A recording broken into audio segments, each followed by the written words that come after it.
Hey guys, Dan here with this week's Masked Singer Guesses. We finally got to meet Group C, so 6 new performers tonight. We met the Night Angel, the Bear, Astronaut, T-Rex, Rhino, and Swan. And I gotta tell you, I am really lost on these. I think this is the hardest group yet. The clue packages were, I think, pretty vague. And I think I would say at least half of these people are not at all professional singers and can't really sing. So that makes it a little harder as well. So let's dive in here. There was no guest judge this week. It was just our 4 judges every week. Jenny, Ken, Nicole, and Robin Thicke. And then, of course, Nick Cannon leading things off. So we started with the Night Angel. This is a female performer. There was a motel motif for the package.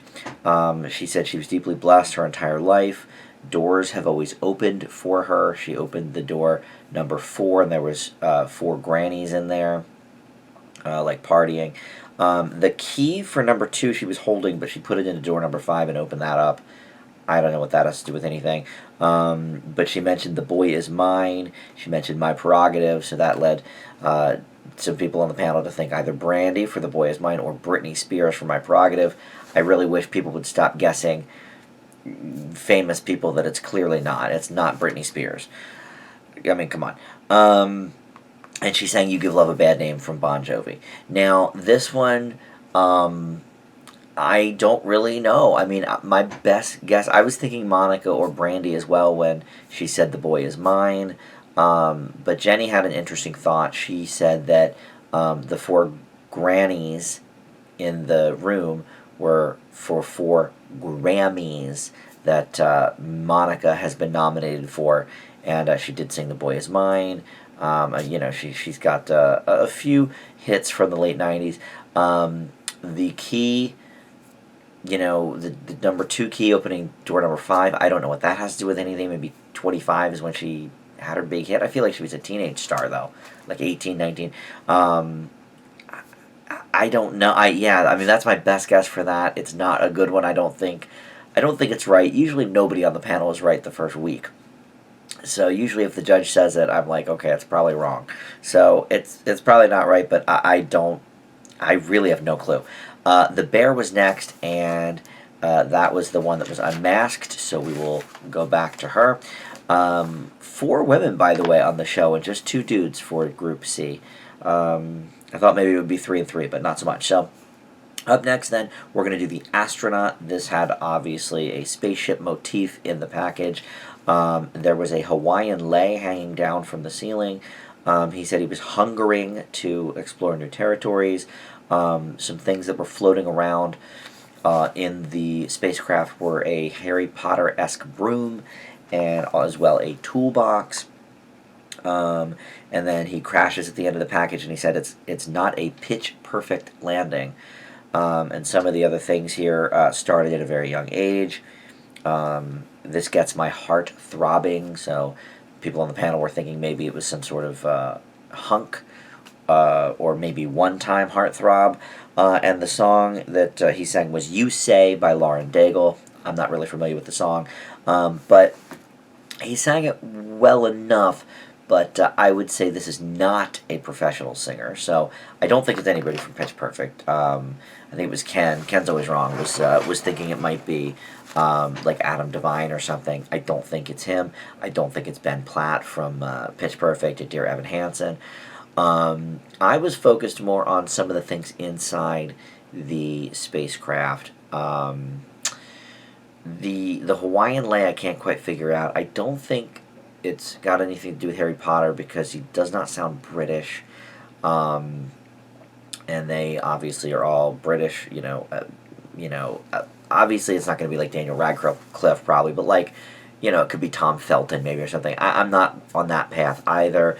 One thing I did think that Ken said, which makes me think it's probably wrong, was Josh Hutcherson, because he says he's hungering to explore new territories, Hunger Games, and he did get started at a pretty young age. I mean, his first couple of movies were when he was probably 8, so okay, it could be him. But this person is very short as well, which I thought Josh Hutcherson is short. Okay. But so here's my guess for this, and follow me on this. I think it might be Jonathan Taylor Thomas. The toolbox that was floating around in the spacecraft, obviously, it speaks to tool time and home improvement and all of that. He got started at a very young age. I would think when home improvement started, he was probably about 10, maybe. I think he was the middle child in the family, right? I was never a huge home improvement fan, but I think he was the middle kid, and then Zachary Ty Bryan was the oldest. But so I think some of these other clues here are sort of ruses, but at the same time, the whole spaceship theme and the astronaut thing could be a nod to his TV father Tim Allen as Buzz Lightyear, maybe. But he is very short, and he was certainly a heartthrob for a time. And I would not call him a professional singer by any means, so the voice kind of would add up. So I'm going to guess Jonathan Taylor Thomas for that. I don't know what the Hawaiian lei has to do, because he's from Pennsylvania, but maybe he lived in Hawaii for a little bit, or maybe one of his movies. Maybe they filmed Jungle to Jungle in Hawaii or something. I don't know. All right, so up next was the T-Rex. This is a female. Right away, we have a baby doll getting sat on. There was wasn't like a compass, but it was a map thing with the N and W for north and west circled.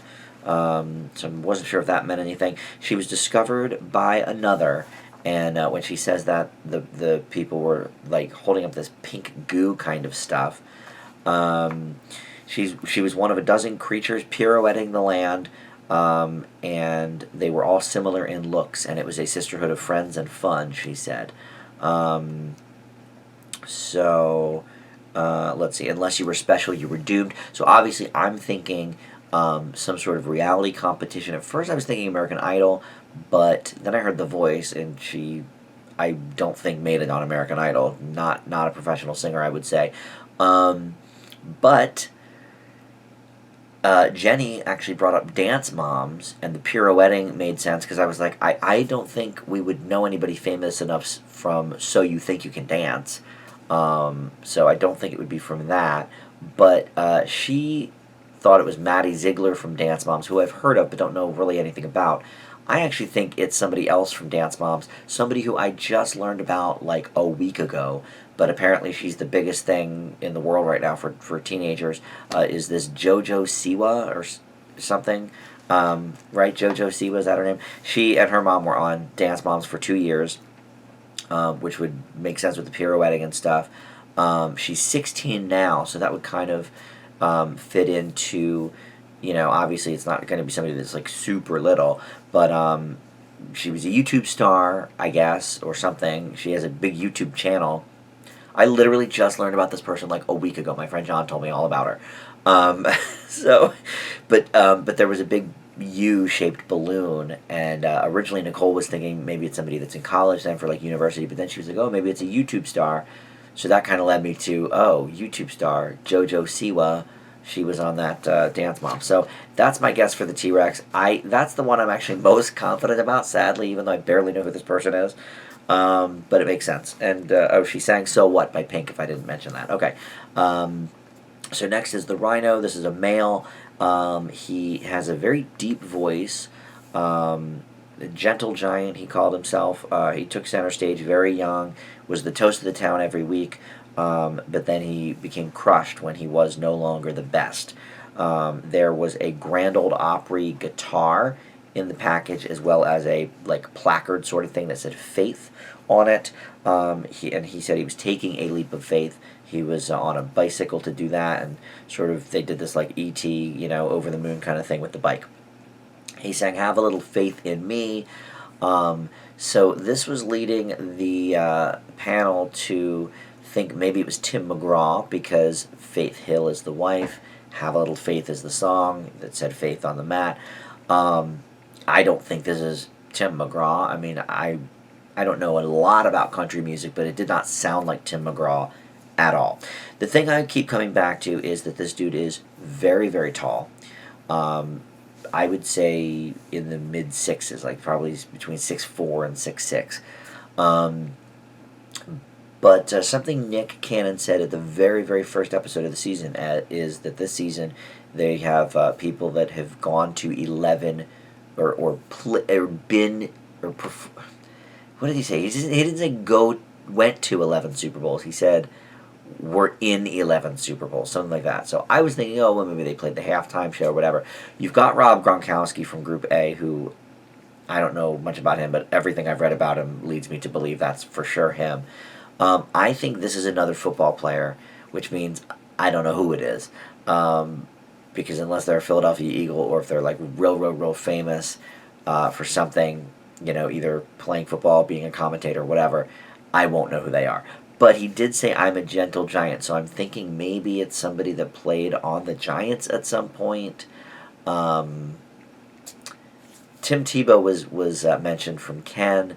Again, Ken is killing me here because his guesses are actually, I think, sort of close to something. I don't think he's ever right on the money, but I think it might be close to something. So, I don't know. I don't know what the Grand Ole Opry guitar has to do with it, though, unless this is somebody from Nashville, because that's where the Grand Ole Opry is, that played for the Giants then in New York. I don't know. So I don't actually even have a person's name for this. I just think it's a football player that played on the Giants. That's my best guess. And then finally the Swan. This is a female again. She, at the beginning of the clue package, was sort of getting talked to through a megaphone from, like the security guard people. She grabs the microphone, so, okay, symbolizes, she's in control here. And then she started rapping, well, not rapping, but rhyming, I should say. She said she's played games, lived fame, seen shame, and you'll never guess my name. There was vampire teeth involved. There was a ghost in the background. She said something about rerun to have fun. And then she sang Fever, the classic from Peggy Lee. So the panel was sort of all over the place with this one, too. Again, I think this is not a professional singer. She did a good job, but I would say this is not a pro. The vampire teeth led Robin to think it was maybe Sarah Michelle Gellar from Buffy the Vampire Slayer. Nicole was thinking because of the ghost. It may be Jennifer Love Hewitt from Ghost Whisperer. And then the whole rerun to have fun, Nicole was like, it's probably somebody who's been on TV a lot. So here is my guess. I'm sort of going off the vampire teeth theme. I do think it's somebody from Buffy the Vampire Slayer, perhaps, but I think it's Allison Hannigan. She obviously reruns to have fun. Buffy the Vampire Slayer is in reruns and has been for a long time, but also How I Met Your Mother ran for 9 years or something. So that has been rerun aplenty. So she's been, on the TV for a long time. I don't know what the ghost has to do with anything, but there were some ghosts on Buffy, I guess. I don't know. She was a witch, so maybe there'll be some witch clues at some point. Again, I'm not super confident in that guess, but that's who I got. I think it might be Allison Hannigan. So really, none of these, I would say, are like professional singers, except maybe the Night Angel, You Give Love a Bad Name, maybe. But the one that was revealed was the Bear, and let's talk about this person. Holy crap. Okay, so in her clue package, she says she's been both the hunter and the hunted. And in there they showed the tree, who was Anna Gasteyer from Season 2, and the fox, who was Wayne Brady from Season 2. They didn't show the actual people, just like the masks that they wore when she said that. There was a full house on the table of cards. It was 2 aces and 3 kings. There was a boombox there that the speakers turned neon pink and sort of jumped out at you. There was hockey skates. There was a calendar with Saturday night marked with the word live on it. And then she said she's a mama bear coming out of hibernation. There was a bunch of French fries on the table. She said she's a bit polarizing. And then at the end of it, she was getting out of a minivan with 2 kids. She sang Baby Got Back, rapped it, I should say. Here's what I was thinking. Now, the full house on the table, the aces and the kings, was leading some of the panel to think either Candace Cameron Bure or maybe Jodie Sweetin. Candace Cameron, I guess, married a hockey player, which is, with the hockey sticks, or hockey skates, rather. I was thinking, because of the Saturday Night Live on the calendar, and because Anna Gasteyer was the tree from last season, I was thinking it was somebody in the mix with her sort of group of SNL ladies. Robin Thicke thought it might be Tina Fey. Again, I think that's way too A-list for this show. But okay, I liked the line of thinking. Didn't think it was Molly Shannon because she could sing. So I was left with sort of like maybe it's Sherry O'Terry, maybe it's Rachel Dratch. I sort of ended up on Sherry O'Terry, but she can also kind of sing too because of the cheerleading sketch. I couldn't figure out any of the other clues. That's what was killing me. Like the full house, the aces and the kings, couldn't figure that out. The hockey I couldn't figure out. French fries I couldn't figure out, which they never actually did explain that, so I still don't know about that.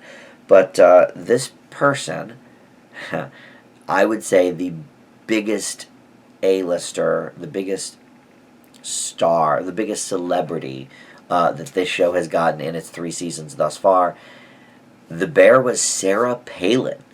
It blew me out of the water. I had no idea. Everything did kind of make sense, though. The full house was made of aces and kings, so that's A and K, which is Alaska's abbreviation. The Saturday Night Live, obviously, Tina Fey's very, very famous impression of her on SNL, and she even appeared at least twice, I think, on the show.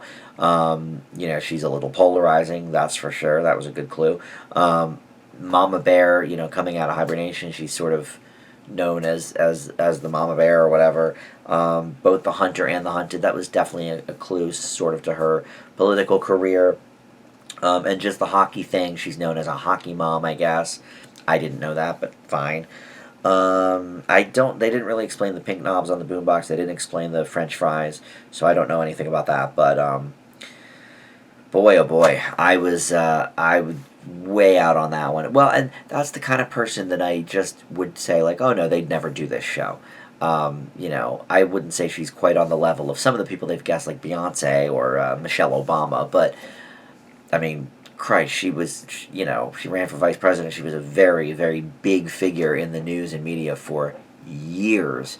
So that really shocked me. For sure the biggest star they've had on the show, I would say. So, there you go. That is the wrap-up for the beginning of Group C. Please give me your comments because I am really lost on this one. I think my Allison Hannigan and Jonathan Taylor Thomas are okay guesses. And I think JoJo Siwa actually is a pretty good one, to be honest. Again, I know nothing about her, but from what I know, it seems to add up. And then it didn't click until Jenny said about dance moms, and then I was like, okay, now that kind of makes sense. But other than that, I really have no idea on the Night Angel, other than maybe Monica. I'm kind of lost this week, so help me out. Give me your thoughts, guys. I love hearing from you with your comments. And let me know what you're thinking for Group C as we move in here to another couple of weeks of these guys, and then we'll be in the final 9, and we'll have 3 from each group. I think they're going to start eliminating 2 per week. Otherwise, we're going to be going into like July here with this show. So anyway, thank you so much for watching, and we'll see you back here next time for another Masked Singer guess. Bye.